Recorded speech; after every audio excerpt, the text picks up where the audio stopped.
آقا علیہ السلام نے جہالت کی بھری ہوئی دنیا میں جدید علم اور سائنسی تحقیقات کا دروازہ کھولا، اور آج انسانیت جس مقام پر علم تک پہنچی ہے، جس مقام تک، اس مقام تک پہنچانے کا دروازہ کھولنے والے تاجدار کائنات ہیں۔ آقا علیہ السلام نے میڈیکل سائنسز کھولی، باٹنی کھولی، اس کے دروازے کھولے، مکینکس کے کھولے، زوالوجی کے کھولے، بیالوجی کے کھولے، جیالوجی کے کھولے، اپتھلمولوجی کے کھولے، انستھیزیا کے دروازے کھولے، کیمسٹری کے کھولے، میتھمیٹکس کے کھولے، فزکس کے کھولے، مکینکس کے دروازے کھولے، ڈائنامکس کے کھولے۔ میرے پاس ٹائم نہیں ہے کہ میں اس میں سے ایک ایک سبجیکٹ کو بھی کتابوں سے بیان کروں، یہ سب کچھ بیان کیا، یہ کتابیں پڑھی ہیں ساری، ان کے اندر درج ہے۔ سوشیالوجی کے کھولے، جیوگرافی کے، کمیونیکیشن کے، اسٹرانومی کے، اسٹرالوجی کے، الجبرا کے، جیومیٹری کے، medical drugs, medical sciences, pharmacology کے، سرجری کے، آقا علیہ السلام نے انجینئرنگ کے، ٹیکنالوجی کے، یہ ساری جو ہیومن سائنسز ہیں، آقا علیہ السلام نے سب کے اشارے دے کر دروازے کھولے اور آگے انسانیت کو ترغیب دی کہ انسانیت ان چیزوں کے اوپر تحقیق کر کے علم کو آگے بڑھائے گی۔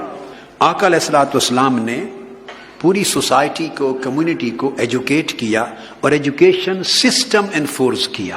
اس معاشرے میں آقا علیہ السلام آئے، لکھنا پڑھنا کوئی نہیں جانتا تھا۔ بلازری نے فتوح البلدان میں لکھا ہے، میٹروپولیٹن مکہ 10 لاکھ کی آبادی تھی، صرف 15 آدمی 10 لاکھ میں ایسے تھے جو دستخط اپنا نام لکھ لیتے تھے۔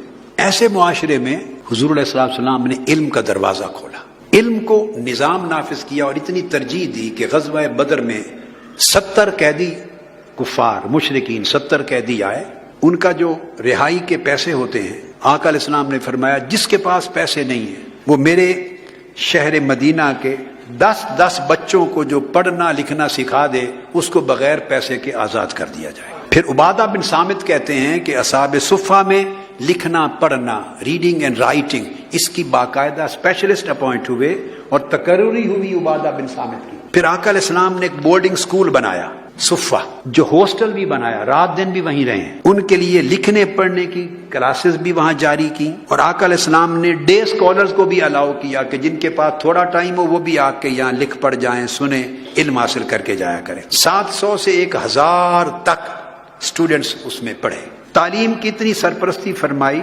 کہ دوسرے قبائل میں جو دور رہتے تھے ان کی طرف ٹیچرز بھیجتے، حتیٰ کہ نجد کے صوبے کی طرف مختلف قبائل کے لیے 70 ٹیچرز اکٹھے ایک بار ڈسپیچ کیے۔ آقا علیہ السلام نے 9 ماسک سکولز بنائے، مسجدوں کے ساتھ سکول قائم کیے، 9 سکول بنائے مدینہ طیبہ میں۔ چھوٹا سا ولیج تھا مدینہ، جتنی مسجد نبوی ہے اتنا ہی تھا، اور پھر اس کے بعد باہر کی بستیاں تھیں جیسے قباء۔ حضور صلی اللہ علیہ وآلہ وسلم نے لکھنے والوں کے لیے، لٹریسی ریٹ کے لیے لکھنے کا سرکاری شعبہ بنایا، ہر چیز ریٹن ڈاکومنٹس تیار کیے۔ 229 لیٹرز بھیجے آقا علیہ السلام نے خود، ٹریٹیز کی، معاہدات کی، آفیشیل ڈاکومنٹس بنے، اور 225 ڈپلومیٹک ڈاکومنٹس بھیجے۔ 500 سے زائد آقا علیہ السلام نے، اور بعض روایات میں 1000 تک تمام سرکاری ڈاکومنٹس ریٹن بھیجے، یعنی ہر چیز لکھ کر کرنے کا، ڈاکومنٹیشن کا کلچر پیدا کیا۔ پھر سٹیمپس ایجاد کی، جو لیٹر بھیجنا اس پر مہر لگتی تھی۔ سب سے پہلے قریش میں اور حجاز میں خطوں کے اوپر مہر لگانا تھا کہ پتہ چلے یہ ڈاکومنٹ آفیشیل ہے، یہ ڈاکومنٹ آفیشیل نہیں، جعلی۔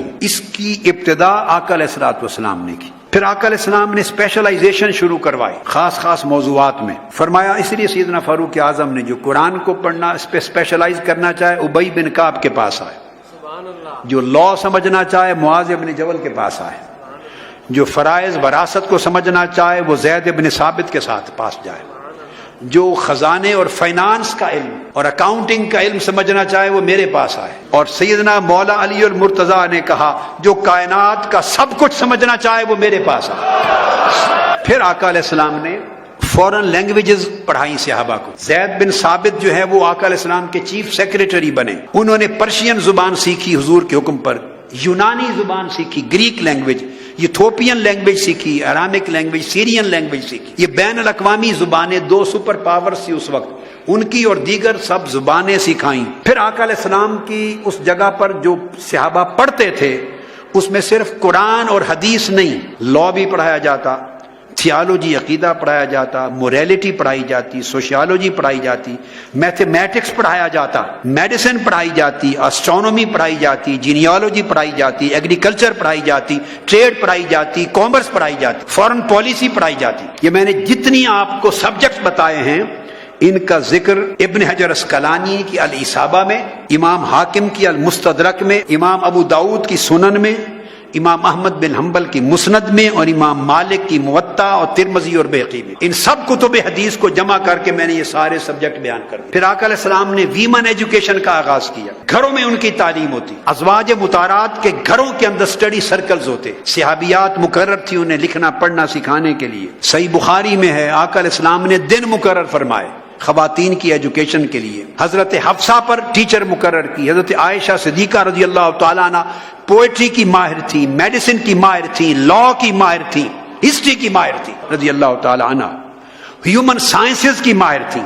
یہ صحیح بخاری میں ہے، مسند احمد بن حنبل میں ہے. اور آقا علیہ السلام نے فرمایا بیٹوں کو پڑھانے کا بھی اجر ہے، مگر جو بیٹیوں اور بچیوں کو پڑھائے گا اس کو 2 اجر ملے گا. پھر ایجوکیشن کو سینٹرل سبجیکٹ اور پروونشل سبجیکٹ بنایا، اور گورنرز کی ذمہ داری دی کہ وہ انسپیکٹر جنرل ایجوکیشن بھی ہوں گے، اور سٹی ٹو سٹی وزٹ کر کے نظام تعلیم کو دیکھیں گے. آقا نے فرمایا انما العلماء ورثۃ الانبیاء، صاحبان علم انبیاء کے وارث ہوتے ہیں. علم کو اتنا آقا علیہ السلام نے اونچا درجہ دیا. اس دور جاہلیت میں جب علم گالی تھی، لکھنا پڑھنا گالی تھی، اس میں علم کو اتنا ایمفسائز کرنا کوئی تصور نہیں کر سکتا.